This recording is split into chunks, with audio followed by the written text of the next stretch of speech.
देवरानी जेठानी की कहानी। सुनैना और सुरेखा यह दोनों देवरानी जेठानी थी। जेठानी सुनैना नौकरी भी करती थी और देवरानी सुरेखा यह घर संभालती। उनका परिवार बहुत बड़ा था, सास ससुर और उन दोनों के बच्चे, कुल मिलाकर 10 लोग घर में रहते। और अब बहुत साल बाद उनकी बुआ सास अपने भाई के घर रहने आई थी। सुबह उठने के बाद बुआ सास ने देखा कि सुनैना फटाफट अपने काम कर रही थी। सुरेखा ने नाश्ता बनाया और वह नाश्ता सुनैना ने सबको परोसा। उसके बाद सुनैना ने अपना टिफिन पैक किया और वह काम पर निकल गई। सुरेखा ने वापस दोपहर का खाना तैयार किया और थोड़ा वक्त अपनी सास और बुआ सास के साथ बैठी रही। बुआ सास से रहा नहीं गया। उन्होंने सुरेखा को पूछा, छोटी बहू, तुम्हारी जेठानी तुझ पर बहुत हुक्म चलाती है। सुबह से देख रही हूँ, सुबह रसोई घर में अकेले ही काम करती हो और वह महारानी दिखावा करने के लिए नाश्ता परोस रही थी, जैसे कि उसी ही ने नाश्ता बनाया हो। यह सुनने के बाद सुरेखा ने बुआ सास की तरफ देखा और बोली, बुआ सास जी, ऐसा कुछ नहीं है, सुनैना दीदी बहुत अच्छी हैं। बुआ सास बोली, तुम बहुत भोली हो सुरेखा, मुझे सब समझ में आता है, मेरे बाल धूप में सफ़ेद नहीं हुए हैं। सुरेखा से अब नहीं रहा गया। वह बोली, ऐसा नहीं है बुआ जी, आपको सुनैना दीदी ने सबको नाश्ता परोसा वह दिखा, पर आपको यह नहीं दिखा कि दीदी ने मुझे ज़बरदस्ती सबसे पहले नाश्ता करने दिया और चाय भी दी। वह रोज़ मुझे ऐसे सबसे पहले ही नाश्ता दे देती है, नहीं तो सबके लिए नाश्ता करते करते मैं खुद के लिए नाश्ता बनाना भूल जाऊंगी। दीदी मेरी कितनी चिंता करती है। दीदी सुबह जल्दी उठकर मंदिर साफ करती है, फूल सजा कर रखती है और मुझे उनके 1 घंटे बाद उठने के लिए कहती है। शाम को आते वक्त बाजार से सब्जी भी लेकर आती है, क्योंकि हमारे मिस्टर रात को देर से आते हैं और मम्मी जी को सुनैना दीदी ने बाजार में जाने को मना किया है, क्योंकि वह अब उनकी उम्र 60 साल से ज़्यादा हो गई है। बाजार में जाते वक्त उनको तकलीफ होगी, उनके पैर बहुत दुखेंगे। कभी उनको बाहर घूमने का मन हुआ तो सुनैना दीदी छुट्टी लेकर उनको घुमाने ले जाती है। और हाँ बुआ जी, दीदी रोज़ शाम को आने के बाद वह कितनी भी थकी हो तब भी मुझे खाना बनाने में मदद करती है। वह मेरी बड़ी जेठानी जरूर है, पर मुझे अपनी छोटी बहन ही समझती है और मैं उनको अपनी बड़ी बहन समझती हूँ। यह सब सुनकर बुआ सास एकदम चुप हो गई।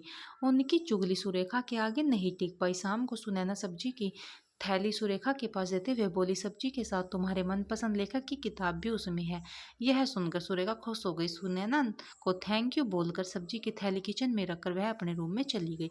इतने में बुआ ने सुनैना को आवाज़ दी, बड़ी बहू जरा यहाँ आना। वह बोली, सुनैना तो इतनी मेहनत करके पैसे कमाती है और ऐसे फालतू में किताब खरीदी करके मुफ्त का खर्चा करती हो, वह भी अपनी छोटी देवरानी के लिए। वह ऐसे ही घर में बैठकर करती क्या है? तुम दिन रात मेहनत करती हो और वह घर में आराम करती है। इस पर सुनैना हंसकर बोली, क्या बुआ जी आराम?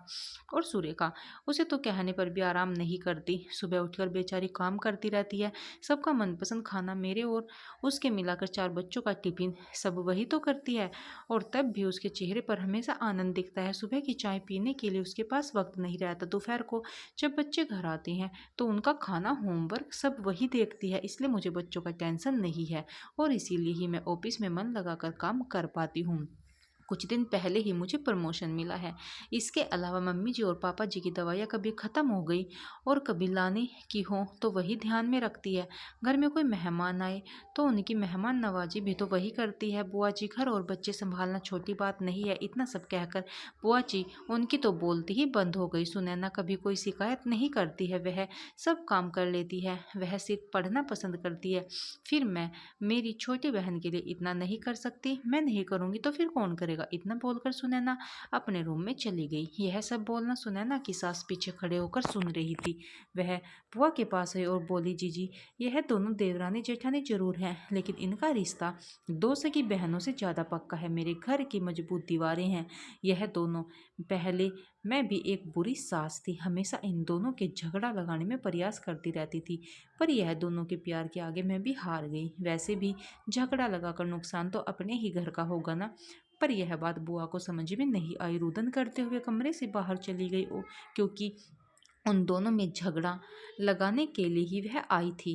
पर सुनैना और सुरेखा, इनके जैसी 2 समझदार देवरानी जेठानी के बीच झगड़ा करवाना बहुत मुश्किल था।